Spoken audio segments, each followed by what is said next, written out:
Queridos amigos e queridas amigas, é uma grata oportunidade estar aqui de volta em mais um estudo da obra Pensamento e Vida. A obra Pensamento e Vida é uma parceria entre o médium Chico Xavier e o espírito Emmanuel. No dia de hoje, iremos dar prosseguimento ao estudo dessa obra momentosa, examinando o capítulo 21, capítulo intitulado por Emmanuel como o dever. Aliás. Como nós temos falado nos outros capítulos da obra Pensamento e Vida, nós sabemos que a obra Pensamento e Vida é uma cartilha falada no plano espiritual para os candidatos à reencarnação. E essa cartilha, portanto, engloba temas importantes àquele espírito que está, de alguma forma, prestes a reencarnar, que passa por uma espécie de curso, pelo menos nas regiões às quais Emmanuel menciona, alude. E ele resolveu transformar esse livro, essa cartilha falada, na verdade, em um livro para os encarnados. Então o livro é a transcrição ou a transformação de um curso oral, de um programa pedagógico que existe no mundo espiritual, em um texto escrito, portanto, um livro escrito para nós, dividido por esses temas esses que são abordados nessa cartilha falada. Entre eles, o tema do dever, que é o capítulo 21, capítulo aqui que marca, de alguma forma, o nosso estudo dessa obra. Bem, o que a gente pode falar sobre o dever a princípio que eu gostaria aqui de citar? Em primeiro lugar, o que é importante aqui mencionar, citar, é que quando a gente fala em dever, nós estamos aqui falando de algo que diz respeito ao comportamento. Na obra Pensamento e Vida, aliás, a própria obra Pensamento e Vida, no próprio título tem o termo pensamento.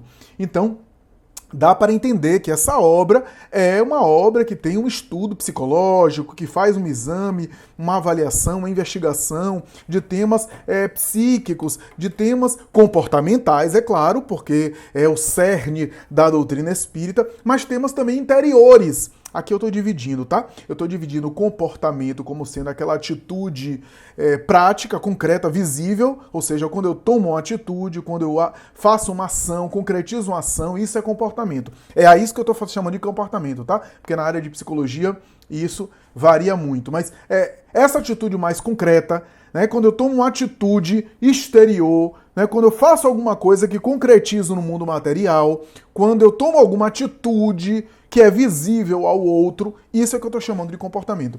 Aqueles elementos que são invisíveis aos olhos materiais e que dizem respeito à minha psique, eu estou me referindo aqui ao pensamento, ao sentimento, às fantasias, a tudo aquilo que é da ordem do interior, né, daquilo que a gente confabula interior. E eu estou definindo assim porque tem teorias psicológicas que consideram o pensamento e o sentimento um comportamento. Mas eu estou definindo o comportamento como algo exterior, que é o que genericamente a gente entende e que a maioria das teorias psicológicas também entende. Uma atitude é um comportamento, né? Uma ação é um comportamento.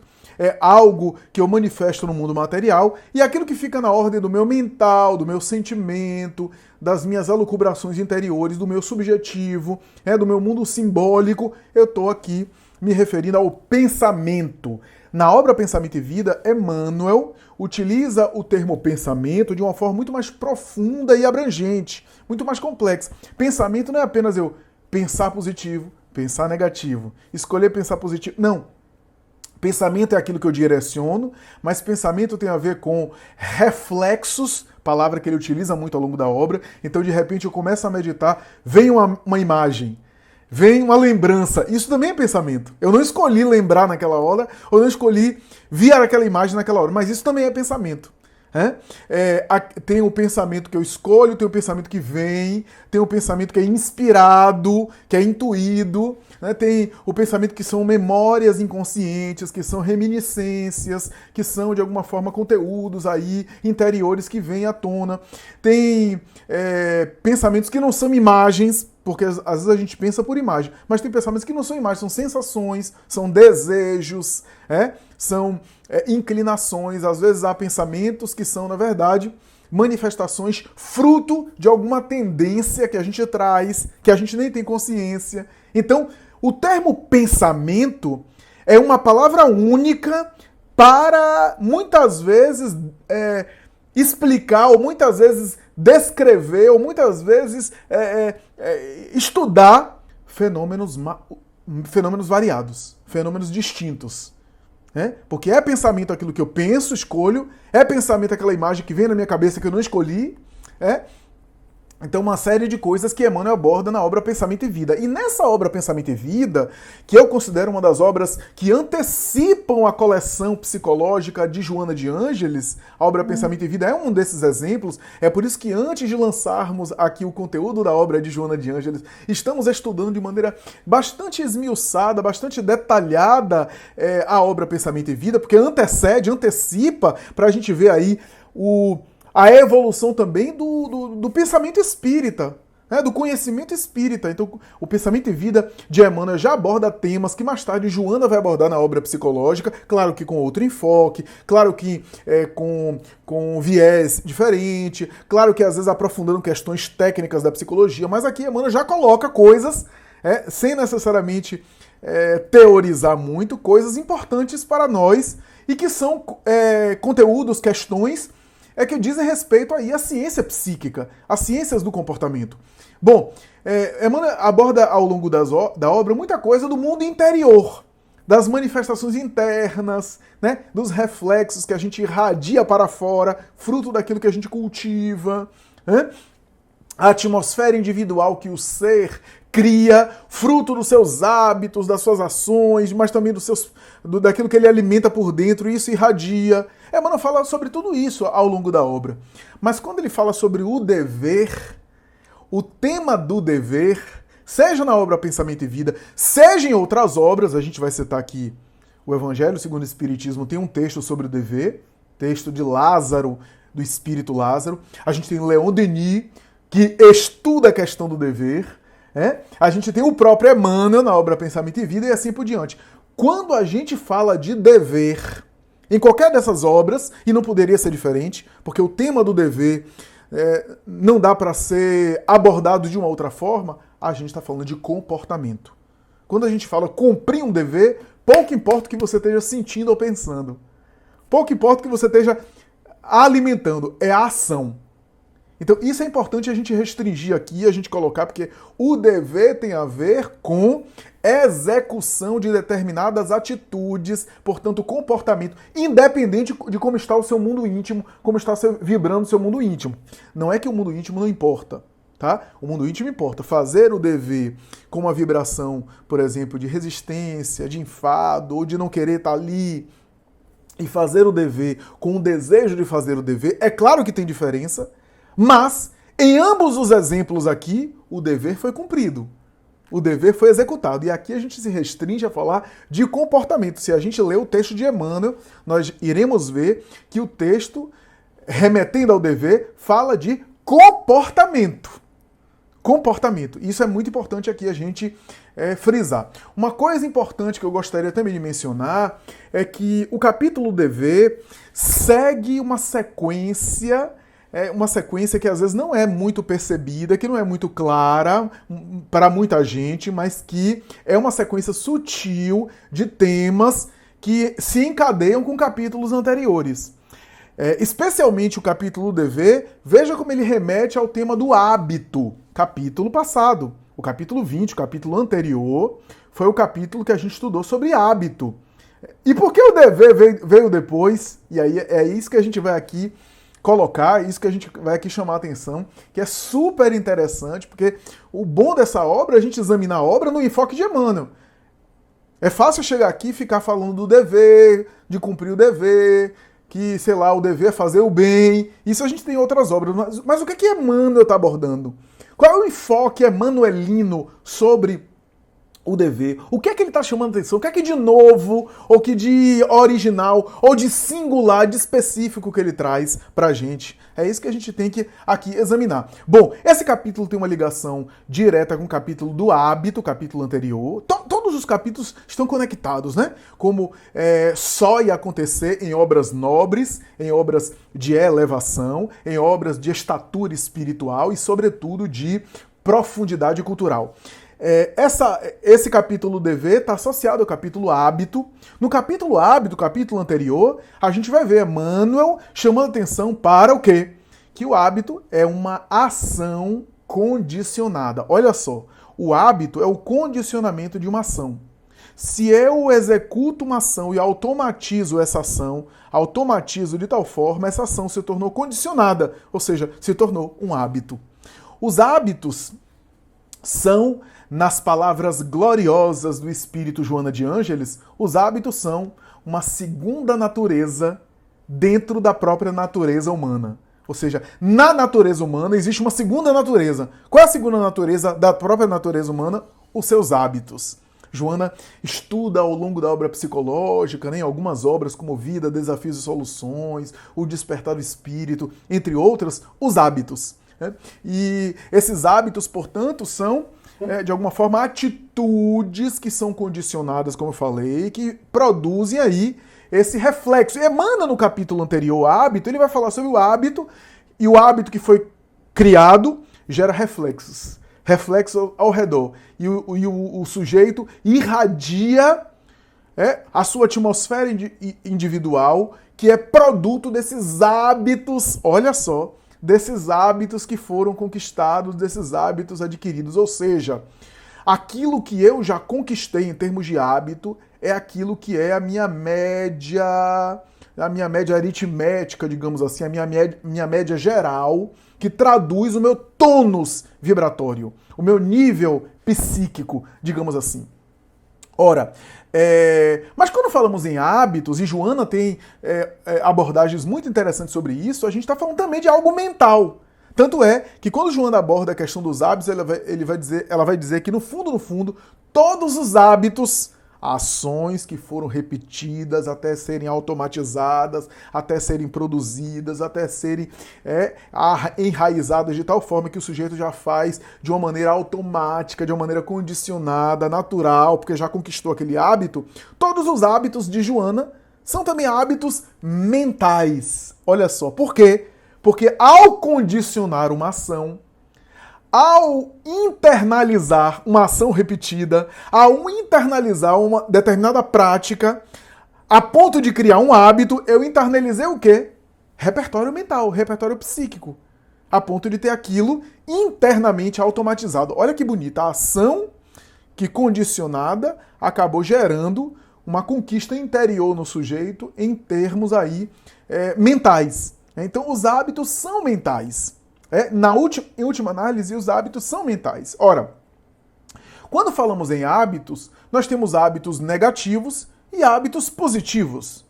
E Emmanuel explica isso no capítulo anterior. Ele não está falando aqui de hábitos só bons. Há hábitos positivos, há hábitos negativos. Educar formar comportamento, reforçar hábitos. A gente pode educar, portanto, de maneira positiva ou educar de maneira negativa. Educar para cima ou educar para baixo. A depender de como a gente aqui coloca.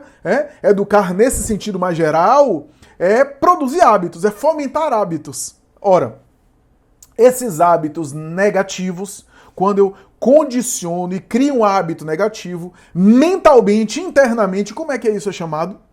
Vício. Vício aqui no sentido mais geral. Todo hábito disfuncional, todo hábito negativo, todo hábito que se enraizou em nós e que se transformou em um automatismo natural, esse hábito que é negativo, de natureza negativa, pode ser considerado um vício. Que são hábitos disfuncionais, hábitos, portanto, prejudiciais. Todo hábito positivo é chamado de quê? De virtude. A ação negativa que cria um vício, ou seja, um hábito negativo, essa ação negativa é chamada de erro, é chamada de deslize, é chamada de transgressão, de crime, a depender do caso, a ação é um crime, a depender do caso, a ação é um pecado, se a gente for pensar aqui num viés religioso, numa perspectiva religiosa, é um pecado, ou seja, a ação, crime, erro, deslize, transgressão, pecado, repetida, se tornou um vício. Então, o vício, por exemplo, de cometer equívocos. O vício de determinado pecado, no sentido religioso, o vício de determinado pecado é o quê? A repetição daquela atitude. E assim por diante. Então o vício é o hábito dessas atitudes erradas que se enraizaram. E a virtude? A virtude é o resultado de ações positivas que criaram o hábito positivo. Esse hábito positivo a gente chama de virtude, que pode ser bondade, que pode ser paciência, que pode ser tolerância, que pode ser compaixão, que pode ser persistência, perseverança, que pode ser fé. Tudo isso são virtudes que a gente trabalha, que a gente exercita como numa musculatura. Emmanuel fala isso em Hábito, capítulo passado. Para o bem ou para o mal. A ação positiva que gerou o hábito positivo, ao qual a gente chama de virtude, essa ação positiva nós chamamos de dever. O chamado dever geral ou chamado dever moral, quando a gente está falando aqui de determinadas virtudes morais, o dever moral. Quando a gente fala de maneira geral, ou seja, características gerais, civis, sociais, a gente fala dever. Então, a atitude negativa, crime, erro, transgressão, pecado, gera repetidamente um hábito negativo que a gente chama de um vício. Compulsão, cólera, irritabilidade constante, concupiscência, pessimismo, tudo isso são hábitos negativos que foram ali por causa de ações negativas que se transformaram em vício.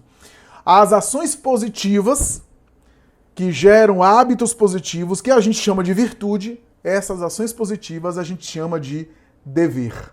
Então o dever é a ação positiva que cria o hábito positivo que nós chamamos de virtude. Tá vendo porque veio depois do capítulo hábito?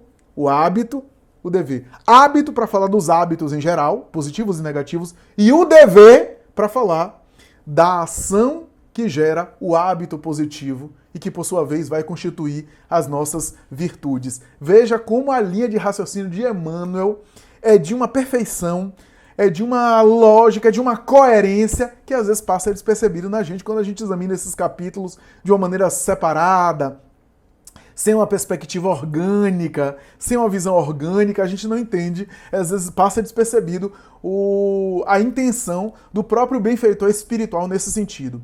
Bem, quando a gente lê a obra espírita, especificamente a obra O Evangelho segundo o Espiritismo e as obras kardecianas, uma coisa curiosa que me chama a atenção, a mim pessoalmente sempre me chamou a atenção, e também chamou a atenção de outras pessoas, de outros estudiosos, é o seguinte, o fato de que na obra kardeciana, muitas vezes, a concentração não está em sentimentos e em pensamentos, em elementos internos, está no comportamento.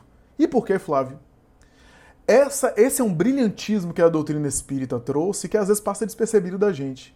Se você pega o Evangelho segundo o Espiritismo, boa parte do Evangelho segundo o Espiritismo está focado no comportamento. Ou seja, não importa se você tem sentimentos negativos. Não importa se você ainda tem vícios mentais. Não importa. O Evangelho também é para você. O Evangelho é para você.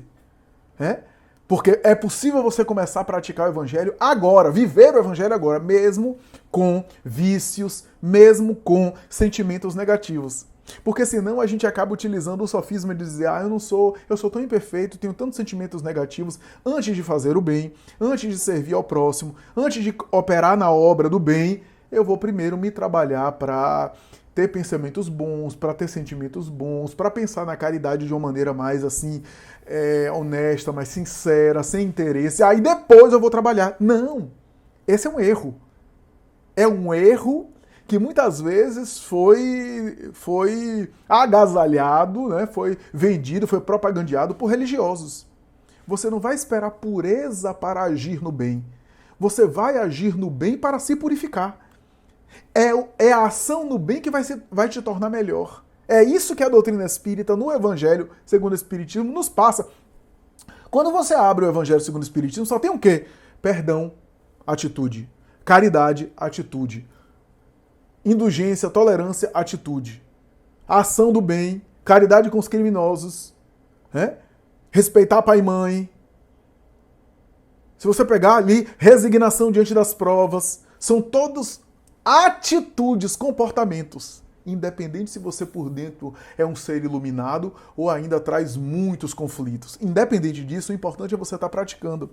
E aí você pega as obras do Chico, as psicografias do Chico, muitas delas falam o quê? Serviço no bem, serve, em qualquer situação serve no bem, age no bem, faz o bem ao próximo, atua no bem, independente se você ainda carrega conflito, se você tem ainda pessimismo, se você de vez em quando é invigilante nos pensamentos.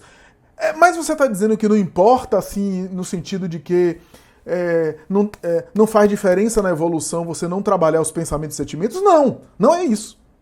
Não é isso que eu estou falando. É claro que a evolução do espírito passa também por uma evolução do pensamento e do sentimento. Mas a obra kardeciana é tão fantástica, tão coerente, que vai dizer o seguinte: se você pensa negativamente, o pensamento ruim é consequência, não é causa. É consequência de uma imperfeição. Em vez de você ficar brigando com o pensamento, trabalhe aquela imperfeição. Melhore aquela imperfeição. Quando você melhora aquela imperfeição, você não vai mais atuar ou não vai mais pensar negativamente. Até porque muitas vezes a gente corrige primeiro a conduta, age no bem para depois nem pensar. Tomemos aqui um exemplo, raiva. Você tem uma raiva. Aí você explode com as pessoas. Você começa a controlar o comportamento, mas você vai sentir ainda. Vai chegar alguém que vai te tratar mal, você vai ter a tentação de reagir de maneira explosiva com raiva, mas você vai se segurar. Você pensou em reagir, você pensou em revidar, você pensou em tratar mal, mas você conseguiu vencer a tentação, ou como diz Kardec, os arrastamentos. Os arrastamentos para o mal. Você conseguiu vencer. Na próxima oportunidade, conseguiu de novo. Na próxima, conseguiu de novo. Ao se controlar, de explodir de raiva, de explodir de ódio, de brigar com os outros, chegará um momento que a pessoa vai lhe agredir e você não vai nem sentir por dentro a necessidade de revidar. Não vai nem ter vontade de revidar. Não vai nem pensar negativamente. É uma evolução, é um passo. Mas começou com o quê? Com o comportamento. Por isso que eu digo que tudo começa nas atitudes. Tudo começa nas ações. Tudo começa no comportamento. Tudo começa isso na conduta que a gente tem. E essa conduta que vai nos melhorar por dentro. É essa conduta que vai transformar a gente em pessoas melhores. Em vez de a gente ficar de olho fechado, só orando e pensando que somente assim, esperando o momento que a gente vai purificar os sentimentos para aí depois fazer o bem. Não. Você vai fazer o bem para que o bem te faça bem. Para que o bem te torne uma pessoa melhor. O bem que a gente faz é para nos tornar pessoas melhores. É a gente aproveitar o bem que a gente faz por fora para se melhorar por dentro. Essa é a ideia. Então, isso é muito importante. Eu não quero dizer que a evolução do sentimento e do pensamento não seja importante. Claro que é. Chegará o dia que a gente vai estar assim. E é interessante porque no capítulo 17 do Evangelho segundo o Espiritismo, quando Kardec examina o homem de bem, no último parágrafo ele diz assim: aqui não estão todas as características que configuram o homem de bem, mas todo aquele que se esforça em possuí-las está no caminho de conquistar as demais, de conquistar aquelas que restam. O que Kardec está dizendo isso? Está dizendo o seguinte, que o que falta são qualidades interiores do coração do homem de bem. Mas todos aqueles que estão procurando executar, que está procurando viver, vai internalizar futuramente também os sentimentos. Ou seja, às vezes a gente faz o bem sem tanta vontade assim, mas chegará o dia que de tanto fazer o bem sem vontade, a gente vai ter prazer de fazer o bem.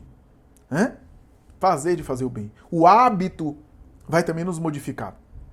Então isso é super importante, porque você veja que no Evangelho fala o tempo todo disso, de comportamento, de ação, de atitude, resignação, paciência, tudo isso são conjuntos de comportamentos, conjuntos de práticas exteriores.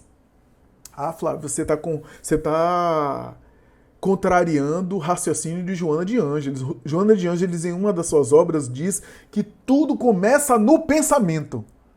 É verdade. Joana de Ângeles fala isso. fala isso. Mas o enfoque de Joana é outro. O que é que Joana está querendo dizer com tudo começa no pensamento? Ela examina isso em uma das obras dela. Se não me falha a memória, também Vida, Desafios e Soluções. Ela está querendo dizer o seguinte, que tudo começa no pensamento, no sentido de que quando eu me decido me comportar, quando eu decido agir no bem, antes de agir, passou pela minha cabeça. Passou pelo meu pensamento. Tá vendo que quando a gente fala pensamento, a gente usa uma palavra para designar um monte de coisa? Para definir, para explicar um monte de coisa? Claro, toda ação que eu tive passou em um momento pelo pensamento. Então tudo começa no pensamento nesse sentido, no sentido do mecanismo, mas no sentido de pensar de maneira moralizada, ou seja, eu vibrar numa faixa, numa frequência maior. Isso também é pensamento, só que é um pensamento mais contínuo, que aliás é o conceito de Emmanuel na obra Pensamento e Vida. Emmanuel muitas vezes utiliza a palavra pensamento não apenas pela ideia que você tem naquele momento, num momento pontual na cabeça, mas o pensamento que muitas vezes Emmanuel utiliza é o conteúdo constante da nossa substância mental que está funcionando automaticamente mesmo que a gente não se dê conta. Ou seja, como a gente não vive sem pensar, a gente sempre está pensando, sempre está vibrando, e existe um padrão mental que eu estou vibrando aqui, offline, mesmo que eu não esteja me dando conta, mesmo que eu pare e não pense em nada, tem um padrão mental meu offline, que é automático, que é basal meu, que está o tempo todo ali acontecendo, de maneira inconsciente. Emmanuel não usa a palavra inconsciente, mas tem a ver com algo inconsciente. Então, quantas vezes a pessoa é pessimista, de maneira natural. Naturalmente ela é pessimista. Ela tem que fazer um esforço para ser otimista. Quantas vezes a pessoa tem uma ansiedade, que é uma ansiedade já inconsciente. O tempo todo ela está tensa. Emmanuel, em um dos capítulos, fala de uma tensão psíquica constante. Então, veja, então isso é um outro conceito, é o conceito emanuelino da obra Pensamento e Vida sobre a questão do pensamento, sobre o conceito de pensamento. Então, quando Joana fala sobre tudo começa no pensamento, ela fala desse mecanismo. Agora, no sentido de eu pensar de maneira constante em virtudes, pensar constantemente de maneira moralizada, aí eu só consigo a partir das ações. Primeiro eu ajo, para depois eu internalizar aquele padrão mental de ver a vida, de ver as coisas, de pensar, de sentir de uma outra forma. Qual é a minha diferença para um espírito, por exemplo, elevado? Muitas vezes, quando eu vou ajudar alguém, estou dizendo eu aqui no sentido geral, nós, quando vamos ajudar alguém, a gente para e quando tem alguém precisando de necessidade, a gente para, a gente pensa se deve ajudar ou se não deve ajudar. Será que a pessoa está precisando? Será que a pessoa não está precisando? A gente vai ajudar, ajuda, se sente bem por ajudar, é gentil, etc, é carinhoso, etc. É um estranho.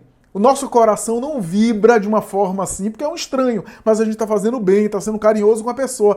E aquele altruísmo fica com a gente de uma forma assim, com uma espécie de bem-estar. Tanto é que as pessoas que participam de ação social, atividade social, depois sentem um bem-estar por terem sido gentios, carinhosos, etc., que não vai modificando a pessoa.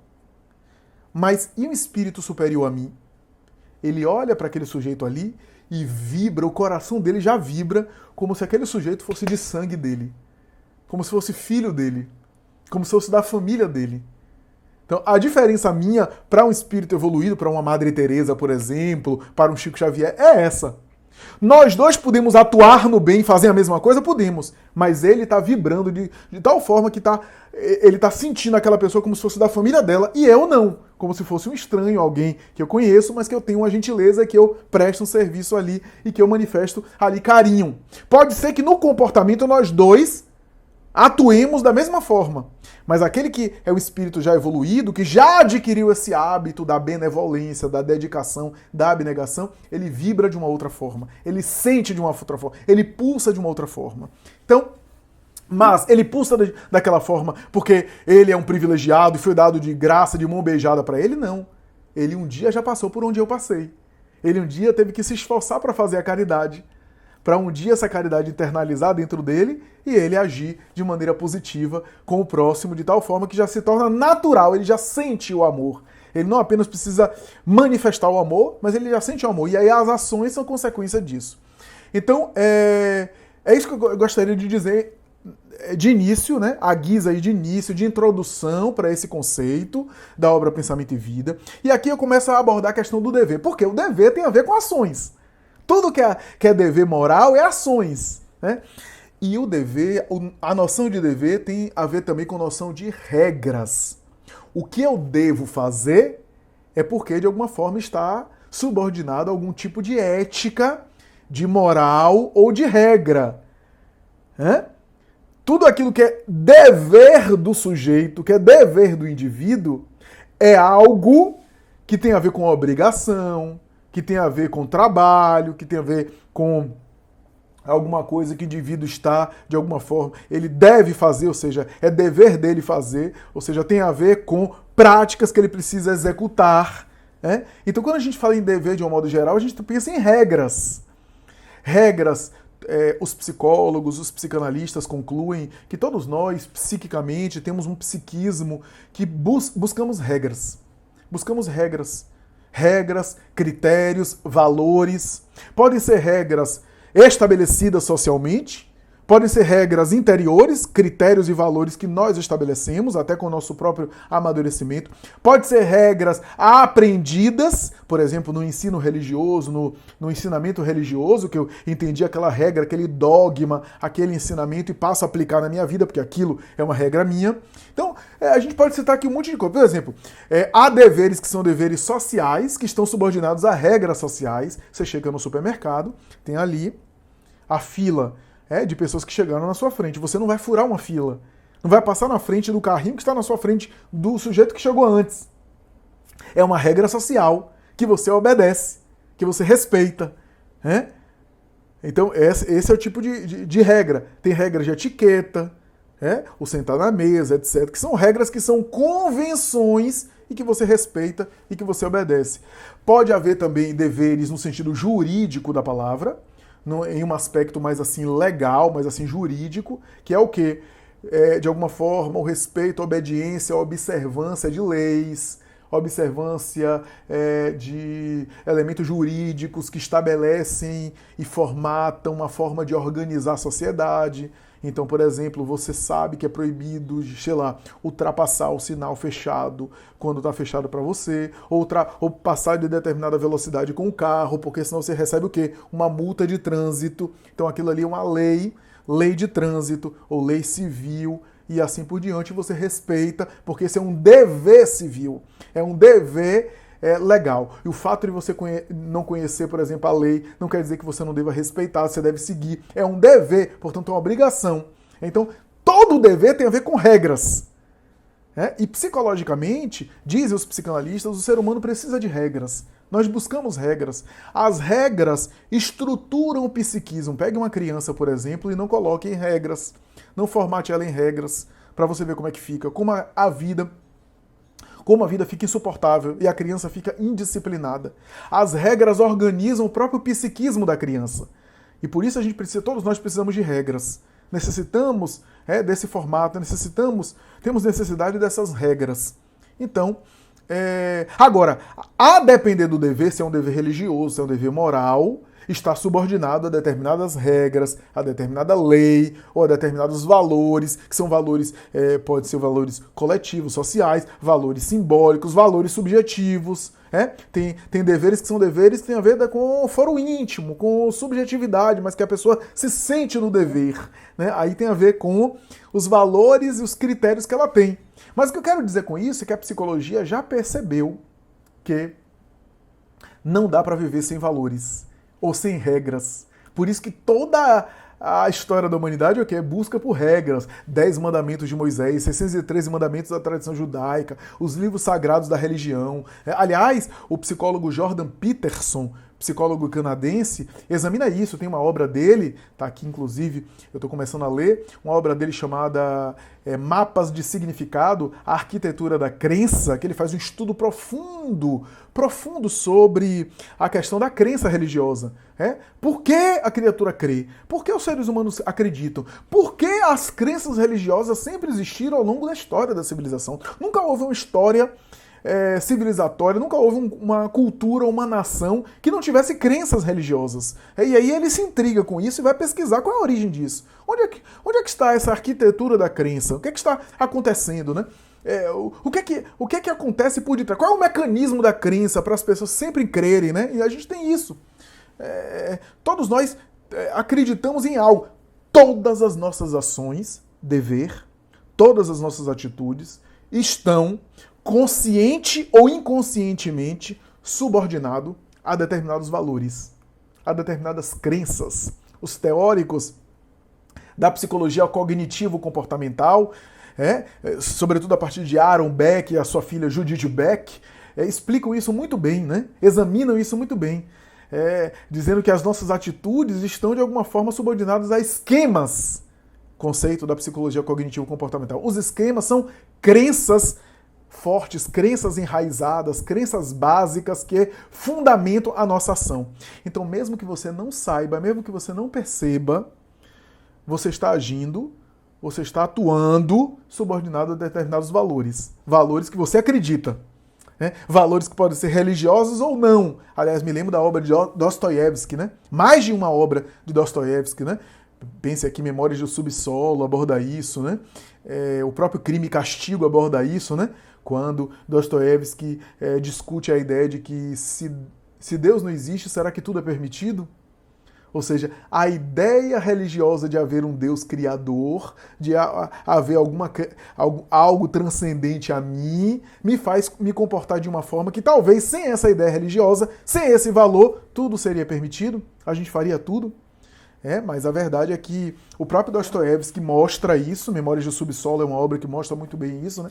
O sujeito que leva até as últimas consequências a sua descrença em tudo e ele acaba engolido, ele acaba sendo vítima da sua própria descrença, do seu próprio ceticismo, levando até as últimas consequências nas ações e fica preso, refém, subordinado às suas próprias ações. Então, isso é importante dizer porque a gente tem regras sociais, a gente tem lei civil, né? Regra jurídica, costumes. Às vezes o nosso dever é baseado nos costumes. Uma mãe, por exemplo, pode ser um pai, mas a mãe, genericamente, né? Tradicionalmente fica mais, a mãe com o bebê. E aí o bebê fica no berço dele em determinado momento. É dever da mãe, de vez em quando, dar comida para o bebê.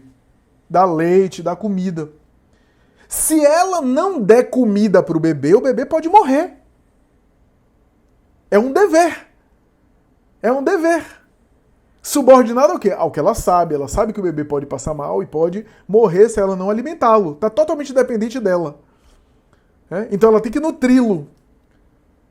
É um conjunto de comportamentos. Ah, mas eu não estou afim, não estou com vontade, eu estou cansada hoje. Mas o bebê está com fome. Não dá para dizer, eu estou cansada, eu não vou... Hoje eu não vou dar de comer nada para ele, deixa ele aí. Não dá. Quer dizer, até dá, mas não deveria dar. Né? Poder até pode, mas não deve. Poder eu posso deixar o bebê morrer de fome, mas eu não devo. É a diferença do poder e o dever. Poder é a possibilidade de, eu tenho escolha de. Dever é aquilo que eu já sei, baseado em quê? Leis, regras, ordenamento jurídico, costume, porque aqui não tem nenhuma lei dizendo é proibido. Tudo bem, tem até assassinato de incapaz, né, abandono de incapaz e assim por diante, mas assim, não tem uma lei dizendo assim, é proibido a mãe não dar comida para o bebê em um dia. Não tem uma lei. Isso é baseado em quê? Em costumes, que ela aprende, que ela sabe, que ela tem noção em função ali da sua vida social e da experiência da maternidade. O dever pode ser uma revelação religiosa, como a gente falou aqui, né? 10 mandamentos, um dogma, uma orientação religiosa que eu aceito, que eu me submeto e que eu cumpro aquele dever. Isso aqui, de maneira geral, é o que a gente fala aqui sobre o dever, ou seja, é a execução de determinadas atitudes. Então, de repente, pode ser também um valor subjetivo. De repente, eu acho que eu não devo mais me alimentar de carne.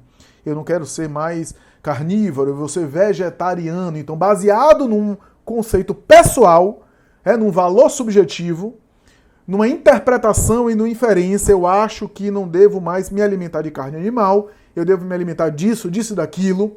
minha dieta restringe isso, isso e aquilo, eu devo me alimentar como vegetariano, ou como vegano, ou como isso, ou como aquilo, eu tenho tal dieta, tal alimentação. Subjetivo. Valores pessoais, critérios pessoais que me fazem me comportar daquela forma. Dever. Porque eu me sinto no dever. Bom, isso é as considerações gerais. O que é que Emmanuel aborda na obra dele? Emmanuel vai dizer o seguinte, ele vai dizer que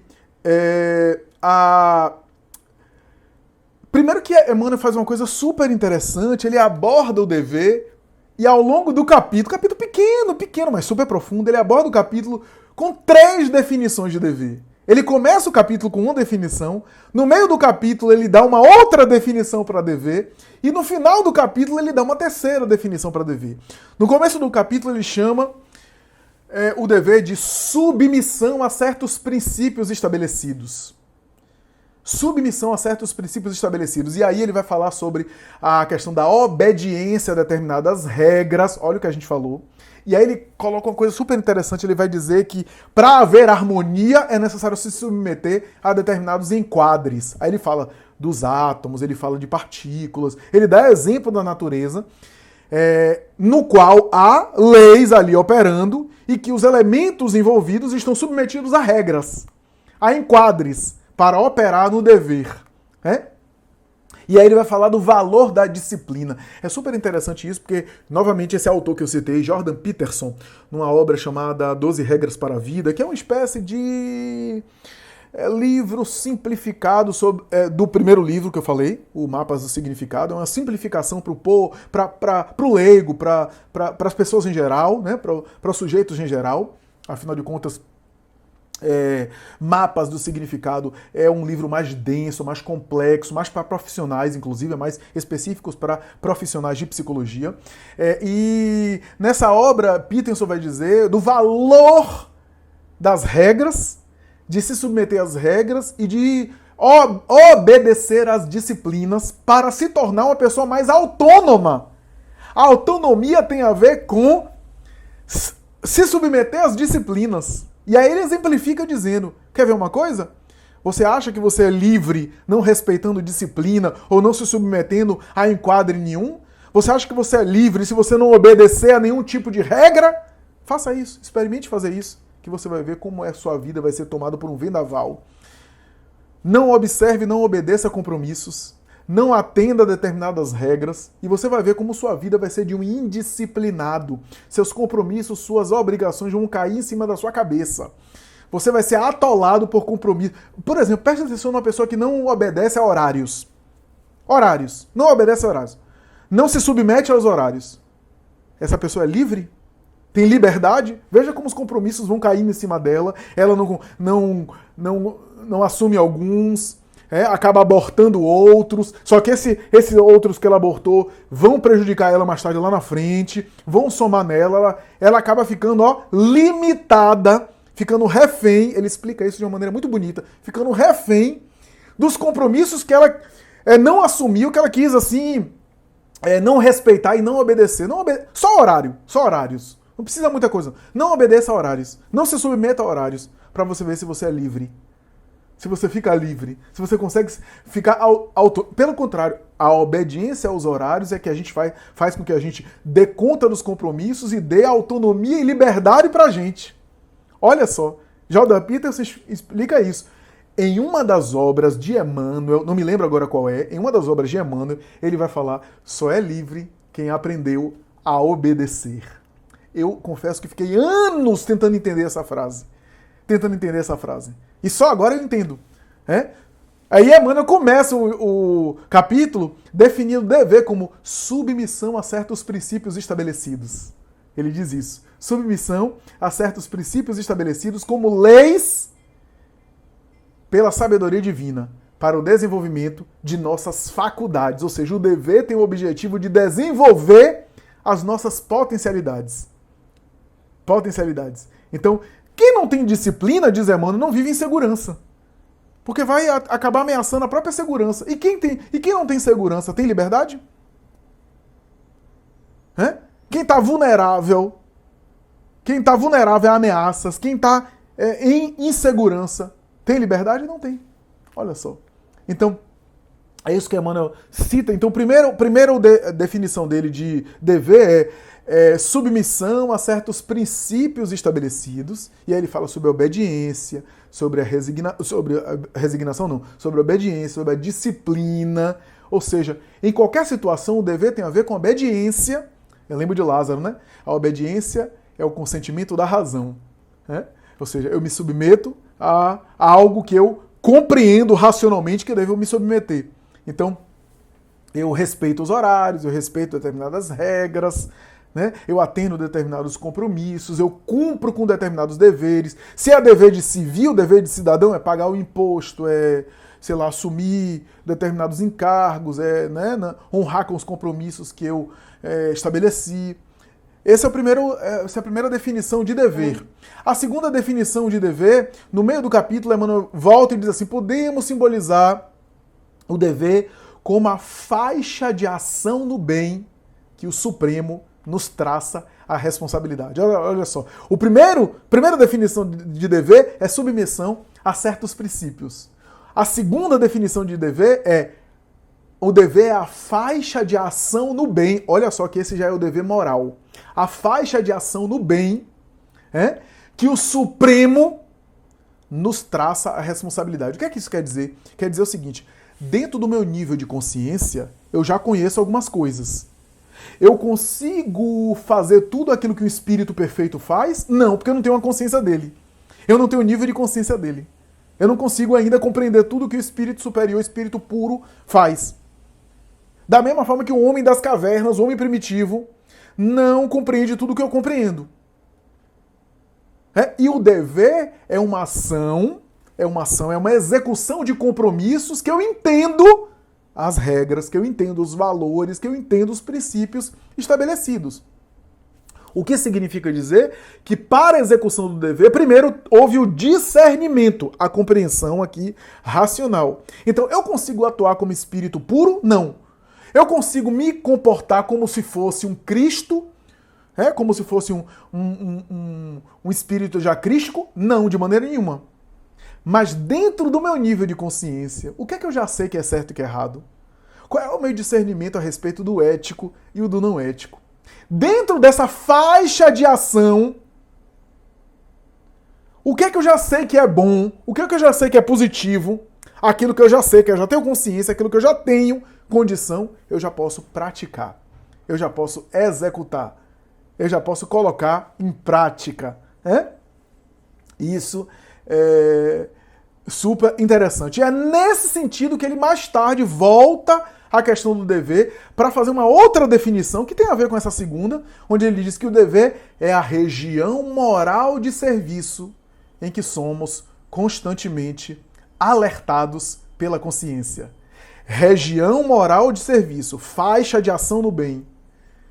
Uma é faixa de ação no bem, ou seja, na minha faixa de ação, qual é dentro do meu nível, qual é o meu raio de ação no bem, ou seja, qual é o meu potencial de fazer o bem dentro do nível de consciência que eu tenho, dentro do nível de discernimento que eu tenho, qual é a minha capacidade de fazer o bem, qual é o meu potencial de praticar o bem. Esse é o dever meu. Aí Emmanuel, no final do capítulo, diz: região moral de serviço. Não é mais ação no bem, mas serviço. Ou seja, a ação constante. Aí já é o comprometimento de um cumprimento do dever constante. O dever moral, nesse sentido, é a região moral de serviço em que somos constantemente alertados pela consciência. Ou seja, a minha consciência, no meu nível evolutivo, já me alerta a respeito de determinadas ações que eu devo praticar. E mais do que ações, serviço. O serviço como o dever. Emmanuel, portanto, aborda isso. Veja como está ligado ao capítulo 17 do Evangelho segundo o Espiritismo, lá, o texto sobre o dever, texto do Espírito Lázaro, fantástico texto, onde ele começa falando que o dever é obrigação para consigo próprio e depois a obrigação consigo próprio e com os outros. Ele fala isso. E Lázaro diz que o dever é uma lei da vida. Ele diz que quer falar do dever moral. O dever moral é uma lei da vida, né? Lázaro chama atenção para o dever como sendo um aspecto exterior da conduta, da mesma forma que Emmanuel chama, né? E Lázaro vai chamar atenção de uma dicotomia, de um conflito entre o dever e a sedução dos interesses, ou a sedução do interesse. Ele vai chamar a atenção isso. Isso daqui é o conflito básico de, por exemplo, texto freudiano, o mal-estar da cultura, o mal-estar da civilização, que Freud fala aqui. Nós temos aí a cultura, a civilização, e nós temos um lado animal nosso, um lado instintivo nosso, um lado nosso irracional, né, primitivo, que existe em nós. E existe um conflito. O mal-estar moderno, na visão da psicanálise, é esse. Nós somos animais, na visão freudiana, animais sexuais, ou seja, animais que buscam prazer, mas temos uma cultura, uma civilização, que para viver nela, a gente tem que abrir mão, pelo menos em parte, do nosso prazer ou dos nossos instintos. Não dá para viver em sociedade agindo por instinto a todo momento. A vida instintiva ou a vida apenas de desejo é incompatível com a vida cultural e a vida em civilização. Então, para a gente viver em civilização, a gente teve que abrir mão de parte desse desejo, que são os instintos, o nosso lado mais animal. E Freud, nesse texto emblemático, texto clássico da psicanálise, vai dizer que esse conflito é permanente. É permanente, porque de um lado há os valores culturais, os valores chamados superegóicos na psicanálise, que são internalizados, que a doutrina espírita não chama assim, chama os valores da consciência, aquilo que eu já evoluí, já tenho discernimento, mas tem a sedução do interesse, ou seja, o nosso lado, a nossa natureza animal, como diz Allan Kardec, o nosso lado instintivo, o nosso lado primitivo, que quer, por conta de hábitos antigos, hábitos anteriores, se comportar de uma maneira incompatível com o nosso discernimento. Quer dizer, é compatível com o nosso nível primitivo, com o nosso desejo ainda, e até os nossos sentimentos, mas é incompatível com o discernimento que a gente tem. O conflito, genericamente falando, o conflito do cidadão moderno e pós-moderno, o cidadão da tecnologia, o sujeito da intelectualidade, é ter um discernimento sobre uma coisa, mas ter vontade de fazer outra. Ele tem um discernimento do que é ético, do que é moral, mas tem vontade de outra coisa por conta dos seus hábitos antigos. Olha só o hábito, das suas heranças primitivas ainda, daquilo que Kardec chamava de natureza animal sobre a natureza espiritual. Esse é o conflito da psicanálise, é o conflito do dever. Porque às vezes a gente não cumpre com o dever, embora sabendo que aquilo era o dever que a gente deveria cumprir. Porque o dever é uma ação que eu sei que eu devo fazer, que eu já compreendo, já tenho discernimento, que eu posso fazer. Então, se eu não cumprir, é porque eu escolhi não cumprir, não foi por ignorância. Por causa das seduções do interesse. E Lázaro conclui o capítulo dizendo que o dever moral é o resumo prático de todas as especulações morais. Olha só. Então, isso é super interessante, né? Porque, no fundo, o que Lázaro está dizendo é o seguinte, que o dever não garante a santidade. Agir com o dever não garante a santidade, mas impede que eu me torne demônio. O dever não garante eu ser santo, mas impede que eu me torne demoníaco. O dever não garante eu ir para o céu, mas me livra do inferno. Inferno aqui simbólico, tá? Inferno de mim mesmo. O cumprimento com o dever, cumprir com os deveres, não me garante a plenitude do paraíso, a plenitude espiritual, mas garante eu não ir para o inferno de minhas perturbações, porque eu estou cumprindo com o meu dever.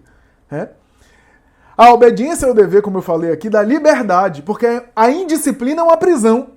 Tem um diálogo de Sócrates com os discípulos, que os discípulos queriam subornar o guarda para libertar Sócrates, né? E Sócrates diz aos discípulos, eu não vou concordar com esse suborno. Vocês acham que eu vou concordar? Eu ensino a vocês ética, valor, moral, liberdade, agora eu vou concordar com o suborno de uma consciência? Não, eu não vou. E alguém disse assim, mas mestre, você vai morrer. Eles, e daí? Todos vamos morrer.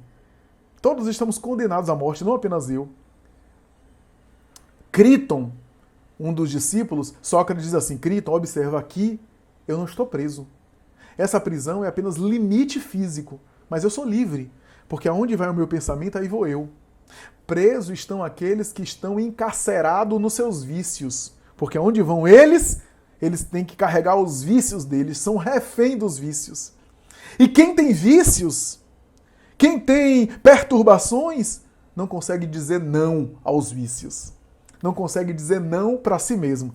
Se você não consegue dizer não para você mesmo, Se você não consegue dizer não para o seu ego, você não é livre, você não tem liberdade. Você é preso pelo ego. Você é aprisionado pelo ego. Então, é mais ou menos isso que Sócrates dizia e que tem a ver com o quê? Cumprimento do dever. Na obra Depois da Morte, Leon Denis tem um texto sobre dever, que ele diz o que a gente já falou aqui. Ele diz que o dever é uma prática constante que induz ao aperfeiçoamento, ou seja, o dever é a musculatura, é a fisioterapia do espírito. Cumprir com o dever é a fisioterapia do espírito, vai induzindo a gente ao aperfeiçoamento. Emmanuel fala a mesma coisa no capítulo dele. E Leon Denis também diz assim: todos os espíritos têm profundamente enraizado em si o sentimento do dever, porque tem a ver com a consciência. É sem esforços que seguem a própria rota. É por uma tendência natural, resultante dos progressos adquiridos, que se afastam das coisas vis e orientam os impulsos do ser para o bem. O dever torna-se então uma obrigação de todos os momentos, a condição imprescindível da existência, um poder ao qual nos sentimos indissoluvelmente ligados para a vida e para a morte. Olha que bonito. Então, o cultivo do dever aperfeiçoa o espírito. E ele chega a dizer, inclusive, que o dever cultivado, o dever praticado, o dever exercitado vai embelezando a alma. Vai embelezando a alma. Olha que bonito que Leon Denis coloca, né? O poeta do espiritismo. Por quê? Porque o autocontrole, o exercício do altruísmo, o não se isolar, escolher boas amizades, evitar a maledicência, fazer estudo, estudar de vez em quando, meditar, recolher, essas práticas, todas são deveres, vai embelezando a alma. E ele conclui o capítulo dizendo assim: toda criatura, no final do dia, deveria perguntar: cumpri com o meu dever? Eu cumpri com o meu dever? Olha só que bonito. Cumpri com o meu dever? Nós cumprimos com o nosso dever no dia de ontem? Cumprimos com o dever no nosso dia de hoje? Então isso é super interessante. E aí a abordagem de Emmanuel segue adiante. A Emmanuel vai dizer que à medida que a gente vai praticando o dever, olha que bonito que Emmanuel coloca, à medida que a gente vai praticando o dever, a gente vai exercitando a nossa melhor parte e sintonizando com a melhor parte dos outros. Aí ele entra na questão do espelho, né? A mente, o espelho da vida, que é conceito central da obra, né? Aquilo que eu tenho em termos de evolução, de melhor que eu tenho, quando eu cumpro com o dever, eu estou estimulando essa melhor parte. E quando eu estimulo a melhor parte, eu também estou melhorando lentamente essa melhor parte. Então eu estou vibrando. Quando eu cumpro com o meu dever, eu estou vibrando na minha melhor parte. E é claro que eu sintonizo com o quê? Com a melhor parte dos outros. É isso que ele fala. E aí ele vai dizer: é comum, portanto, os sujeitos que estão atuando num serviço do bem, portanto, atuando num dever moral do bem, estão refletindo as mentes elevadas da humanidade. As mentes elevadas da humanidade. Olha só, no trabalho do bem, não precisa ser famoso, não precisa ser missionário, a gente atuando no bem, atuando num serviço do bem, a gente reflete, a nossa mente como espelho reflete as mentes elevadas da humanidade. Refletem as mentes elevadas da humanidade. Então, super interessante essa abordagem de Emmanuel. E ele conclui o capítulo, ele vai concluir o capítulo falando sobre o dever regeneração. Dever regeneração. Que dever regeneração é esse?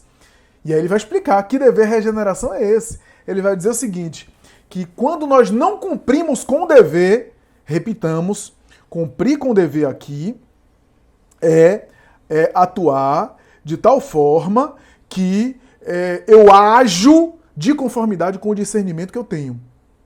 Portanto, eu cumpro com os compromissos que eu sei que devem ser cumpridos, que eu sei que são os corretos, que eu já compreendo, já conheço. Não é exigido de mim aquilo que eu não sei. Tá? Nesse sentido, vai dizer Emmanuel, gera no indivíduo um reflexo negativo que ele vai ter que recuperar em uma prova ou uma expiação. Parêntese. Eu tenho observado que os espíritos em prova ou em expiação são espíritos que erraram naquilo que eles já sabiam que eram errado. Aquele espírito que errou por ignorância, aquele sujeito que fez o mal, mas não sabia que ia fazer o mal, que era o mal, esse não vivenciam essa mesma experiência. reencarnam, tem outra chance, tem outra oportunidade, amadurecem o discernimento, aprendem com aquele erro e crescem.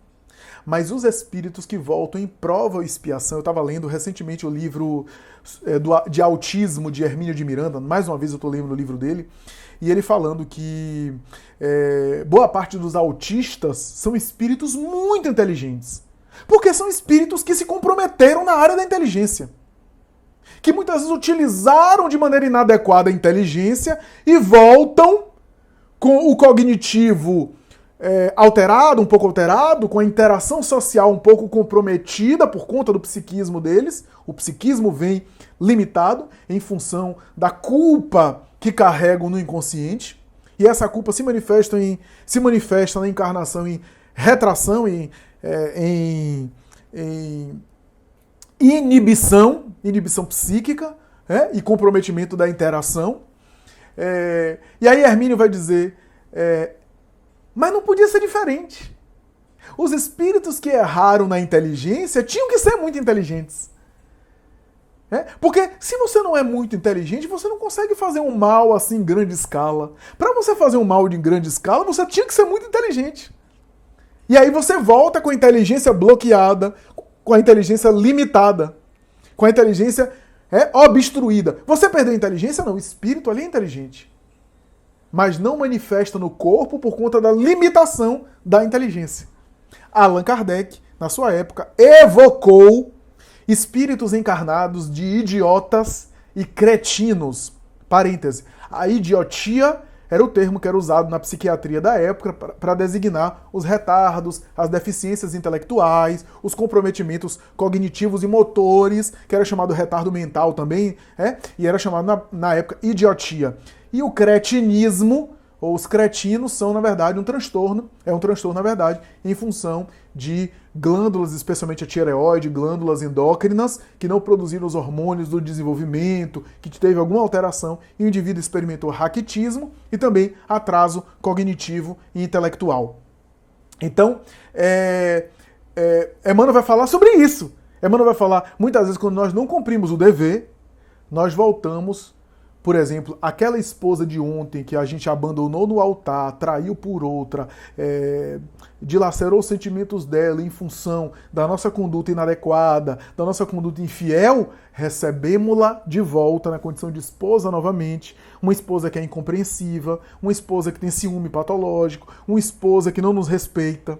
O esposo autoritário, tirano, é aquele mesmo esposo do passado, talvez, que foi abandonado, que foi trocado por outro, que morreu de tanto beber, bebeu até morrer, e volta com problema de dependência química, volta com tendência ao alcoolismo em função do seu passado. O filho doente de hoje foi o filho de ontem, que era saudável, e que a gente abandonou, que a gente rejeitou, e que ele de repente se comprometeu, optou pelo suicídio, por exemplo, e voltou doente, agora aos nossos braços, e assim por diante. O chefe agressivo de hoje, muitas vezes, foi alguém do nosso passado. Fruto do mau cumprimento do dever, que gera esses reflexos infelizes, como diz Emmanuel. Ele fala do subalterno infeliz, ele fala da moléstia pertinaz, daquela doença que vem, aquele problema, então a dermatite que eu tenho, o problema de alergia que eu tenho, a asma que eu tenho, tudo isso são reflexos do passado. E assim por diante. E também as tarefas compulsórias. As tarefas que a gente é obrigado. Familiares doentes, a gente é obrigado ali a dar conta, a cuidar, etc. Um filho doente, como a gente falou, é compulsório. A gente tem que amparar, acompanhar. E aí ele fala sobre a deserção dos deveres. Ele fala, cuidado com a deserção dos deveres, porque toda deserção, ou seja, fuga do dever, abrir mão do dever, fugir dos deveres e da sua responsabilidade. Eu posso mais tarde receber isso lá na frente, em forma de... E começa na encarnação atual, diz Emmanuel, começa com desgosto, com pequenas irritações que lentamente vão produzindo mais tarde futuras enfermidades. Olha, Emmanuel está fazendo uma espécie de análise do desenvolvimento psicológico do sujeito que transgrediu ao dever, que abandonou seus deveres. Pode ser o dever de pai, dever paterno, o dever materno, o dever de mãe, né? O dever de marido e mulher. Tudo bem, existe a separação? Existe a possibilidade de separar? Existe. Mas não deve ser facilitada a miúde.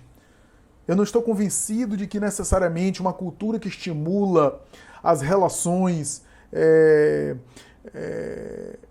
em prol do bem-estar e da sua felicidade, de ser feliz, de estar bem, romper facilmente ou as dissoluções fáceis, tem causado felicidade nos indivíduos. Eu não tenho visto isso. Eu tenho visto casos em que a pessoa abandona o outro companheiro ou a outra companheira depois de anos, ali ambos colaborando, para optar por uma outra experiência que mais tarde vai repetir as mesmas questões e trazer a angústia, o mal-estar, o desgosto, o sentimento de culpa que não faz a pessoa feliz.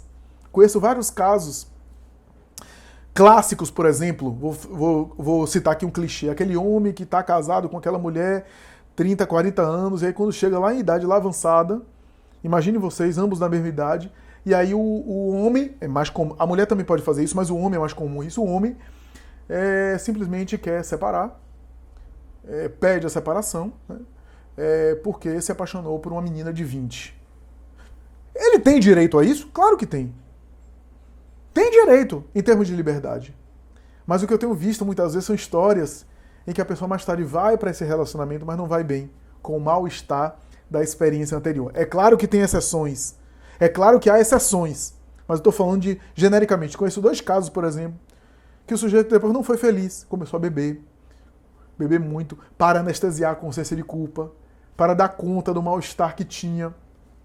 Porque direito ele tinha, mas aquela pessoa que ficou com ele, que envelheceu com ele e que agora é abandonada, muitas vezes não vai refazer a sua vida amorosa tão facilmente assim. Como é que fica aquela pessoa que eu deixo, que eu abandono, que eu relego aos sentimentos ali de infelicidade? Que eu tinha também responsabilidade por isso. Então, esse é um terreno muito delicado. É um terreno muito sutil, muito sofisticado, que nós precisamos aqui pensar em conjunto, que precisamos aqui analisar essa questão, porque o que Emmanuel está falando aqui é desse desenvolvimento dos reflexos nessa vida mesmo, pelo não cumprimento do dever, pela queda do dever, ou pelo abortamento do dever, pela fuga do dever, o reflexo nisso, nesta vida mesmo, a começar nessa vida, no sujeito. Em forma de culpa, em forma de mal-estar. Eu não estou dizendo aqui, no caso das separações conjugais, que não possa separar. Claro que pode, é possível separar. Mas claro que tem que ser examinado. Claro que cada caso é um caso. Que é necessário avaliar com cuidado. Que muitas vezes as relações conjugais estabelecem deveres. Do tipo, se nós estamos juntos, nós estamos dizendo um para o outro o seguinte: eu não vou embora por qualquer coisa. Que isso dá segurança ao relacionamento. Eu estou dizendo, no fundo, com o outro o seguinte, que não é porque a gente vai discordar ou vai discutir que eu vou embora.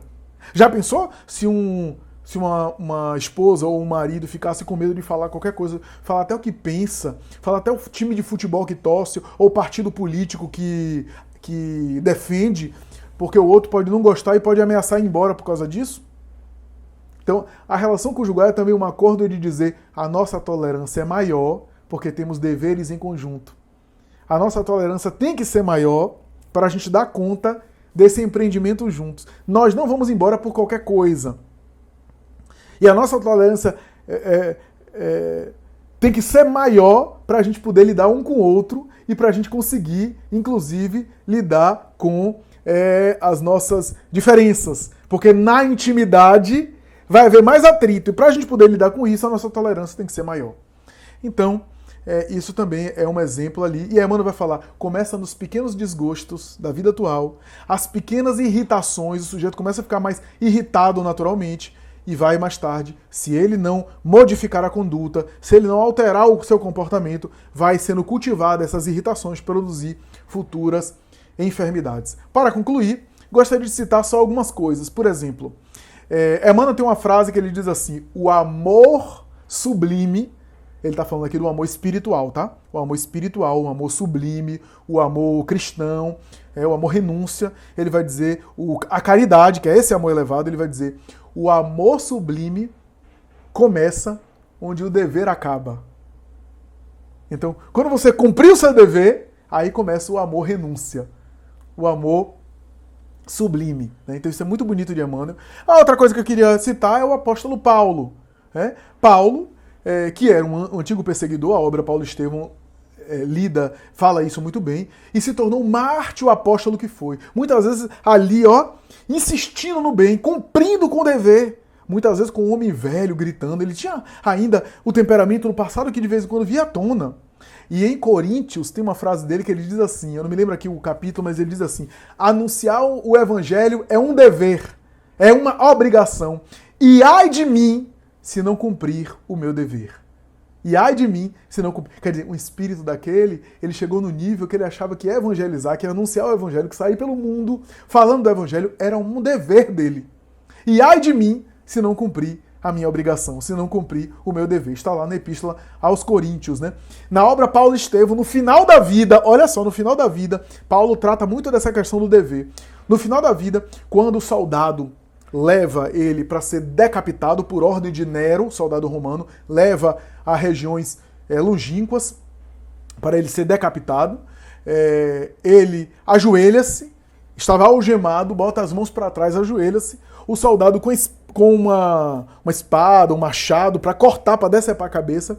Quando vê aquele homem que parecia irradiar algo diferente, aquele homem daquela estatura espiritual, aquele homem já marcado de tantas pedradas ao longo da vida, que doou a sua vida, ajoelha-se, olha para cima, o soldado começa a tremer e começa a hesitar, ter receio.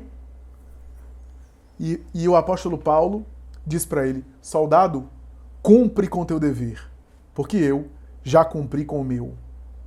O soldado desce a espada, mas porque ele tremia, não cortou totalmente. Foi necessário um segundo golpe para a cabeça rolar, Paulo cair, tombar no chão, o espírito se desprender e ele ter ali o grande êxtase de entrar triunfante e vitorioso na vida espiritual. Então, isso que eu queria concluir, que o amor começa onde o dever acaba.